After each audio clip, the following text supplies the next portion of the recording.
मासिक योजना। आज की टॉपिक है सामाजिक सुरक्षा संहिता श्रम संरक्षण की अवधारणा का विस्तार। 1, 2, 3 स्टार्ट।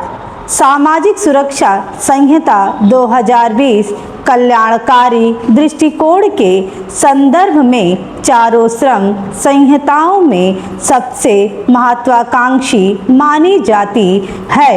यह नव कानूनों को एकीकृत ढांचे में समाहित कर भविष्य निधि, कर्मचारी राज्य बीमा, ग्रेच्युटी, मातृत्व लाभ और अन्य कल्याणकारी उपायों के प्रशासन को सुव्यवस्थित करने का प्रयास करती है। इसकी सबसे चर्चित विशेषता गिग वर्कर्स और प्लेटफॉर्म वर्कर्स को वैधानिक मान्यता देना है। यह भारतीय श्रम कानून में एक महत्वपूर्ण वैचारिक बदलाव है।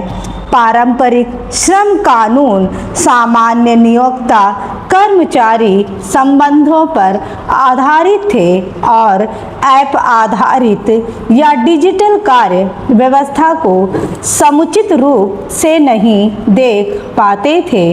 इन श्रेणियों को परिभाषित कर और योजनाओं के माध्यम से सामाजिक सुरक्षा प्रदान करने की व्यवस्था कर संहिता यह स्वीकार करती है कि श्रम संरक्षण का भविष्य केवल पारंपरिक रोजगार तक सीमित नहीं रह सकता। हालांकि इस मान्यता को सावधानी से समझना आवश्यक है।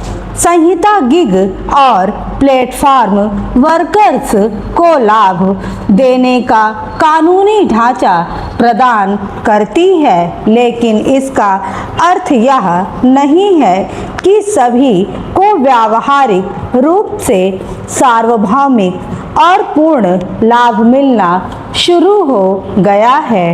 इस सुधार की प्रभावशीलता योजनाओं के निर्माण, अंशदान व्यवस्था, पंजीकरण प्रणाली और केंद्र राज्य समन्वय पर निर्भर करती है। इसलिए यद्यपि यह संहिता कानूनी रूपरेखा के दृष्टिकोण से क्रांतिकारी है, लेकिन इसका प्रभावी कार्यान्वयन ही मुख्य चुनौती बना हुआ है।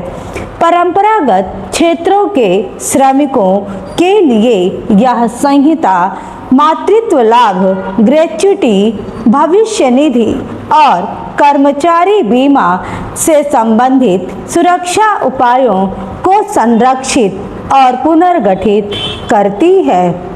यह विशेष रूप से ई-श्रम जैसी डिजिटल पंजीकरण व्यवस्था के संदर्भ में असंगठित श्रमिकों और अंतर राज्य प्रवासी श्रमिकों के लिए भी महत्वपूर्ण है।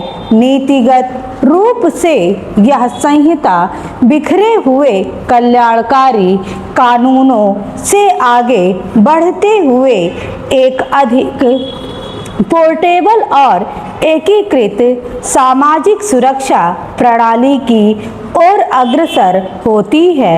यह परिवर्तन श्रम बाजार में बढ़ती गतिशीलता के संदर्भ में विशेष रूप से महत्वपूर्ण है, जहां श्रमिक विभिन्न नियोक्ताओं, क्षेत्रों और राज्यों के बीच स्थानांतरित होते रहते हैं। स्थिर और दीर्घकालिक रोजगार पर आधारित सामाजिक सुरक्षा प्रणालियां अब पर्याप्त नहीं रह गई हैं। अधिक पोर्टेबिलिटी और व्यापक समावेशन के माध्यम से यह संहिता भारतीय अर्थव्यवस्था में हो रहे संरचनात्मक परिवर्तनों का उत्तर देने का प्रयास करती हैं। हालांकि इसकी सफलता क्रियान्वयन पर निर्भर करेगी। बंधुआ मुक्ति मोर्चा बनाम भारत संघ जैसे मामलों में सर्वोच्च न्यायालय की टिप्पणियां यह स्पष्ट करती हैं कि श्रम कल्याण को केवल सीमित दृष्टिकोण से नहीं देखा जा सकता। यह गरिमा, स्वास्थ्य और संवैधानिक नागरिकता से जुड़ा हुआ है। स्टॉप।